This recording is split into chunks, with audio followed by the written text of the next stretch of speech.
was deadly focused at early bird, but the fact that not being able to see the light at the end of the tunnel really meant that I was just kind of digging myself a bigger and bigger hole that I eventually led me into a place where I wasn't effective.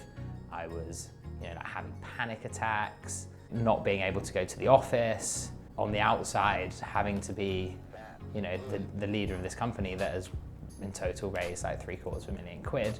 Yeah, you've always felt like you just weren't quite getting there. And always with the bank balance going down. Every time you raise money, it's like, whoop, and it's gone again and again and again. It's massively demoralizing. How do you internalize that in a way that then doesn't make it demoralizing for your team? And I would have team members come up to me. You're always like a pleasure to be around. You're the most happy, like friendly person. You've always got a smile on your face when you're coming into the office. And like that morning, I'd been like having a panic attack, crying on the phone to my mum. Well, I think the panic attacks, I'm pretty sure came from feeling out of control. The pattern would be that we'd raise money, whoop-de-doo, plenty of cash in the bank, we can do X, Y, and Z. We would do them, we'd execute, and it would go always reasonably well, but never shattering. But then as soon as it got to like that point that like, right, we've got a couple of months runway left, and if we don't raise any more money, everything's gonna fall apart. That's when, it's like gradual buildup of stress. And then I broke up with like a long-term girlfriend. So like combination of things like all coming together. And I never thought that I would be that type of person that would express like mental health in such like a physical way. I found it really, well, quite scary to be fair. So I remember I was lying on my sofa in my flat, and a very good friend of mine called Sam Moore, and he was staying at my flat, and I was lying on the sofa like absolutely fucked, like in the worst way. And he just started laughing, and it was like, you built this thing that has caused you this much pain. And I was like, yeah, it's so true. I think that you can have a very successful life, you can have a very fulfilling life, building a business, good, fun, happy people that work with you every day, is making money. That's the way of doing it. And I don't know why I felt the urge to go, because I had a successful bit, I had a profitable business. Until you've had a big hard hit like that, everybody does just think that they can be the next Mark Zuckerberg I'm an entrepreneur, and I used to watch everything on entrepreneurship, and I'd like watch The Social Network because I loved it, and all I'd ever talk about is entrepreneurship. And actually, like when I had this failure, I didn't want to watch anything. I didn't want to talk to people about business. Even if I overheard some people on the tube like having a conversation about business, I would just like shy away from it, and it would make me feel really awful. It took a while for me to kind of get that fire back in my belly, and yes, it's that identity crisis thing. It's like, am I an entrepreneur? Like, is what I'm doing with my life the right thing? Am I cut out for this? I'd started a profitable business when I was 20, and that had grown. We had a little warehouse and like vans and kit and everything, a couple of employees.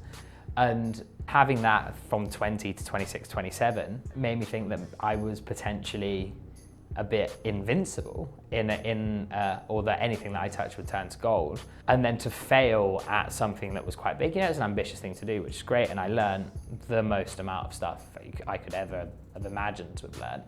But then coming out the other side of that, failing, is very humbling. And I think that experience of failure has made me into a better person, genuinely. Like, I learned 1 billion times more in failure than I ever did in any success.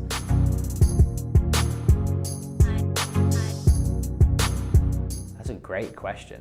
Well, I know him probably, me as a person, I wouldn't believe it until I went through it. But having gone through it, I wouldn't do it again. I wouldn't wish it on anyone. It was the worst experience. I would have employed nobody at the start full time. So I would have, I'd have kept Early Bird as a side project for a while that I was kind of chipping away at, so that there was just, so it kind of like gradually, like more organically built up. And generally I would have just, I guess it all kinds of comes down to I would have just taken things maybe a bit slower. But maybe if I'd have, they do say that having a really good mentor can be the difference between success and failure. And I think that what people assume with that is maybe that having a good mentor, they're going to tell you all the tricks of the trade and you're going to fly, which may be true to a point. But actually having that confidant that you can open up with, that you can be completely honest with about like how absolutely bollocks everything is and how you feel about it all, I think would be a really, really powerful thing. Maybe just like every now and again, just being like, you know what, guys, I had a freaking rough week this week. Like, it was really difficult. I'm gonna run out of money in like a month. I know you can't help, but like, just hear me out might have been a better way of dealing with it. Business, in my calendar, I have like a weekly call scheduled in with my mum just to like update her on like how things are going.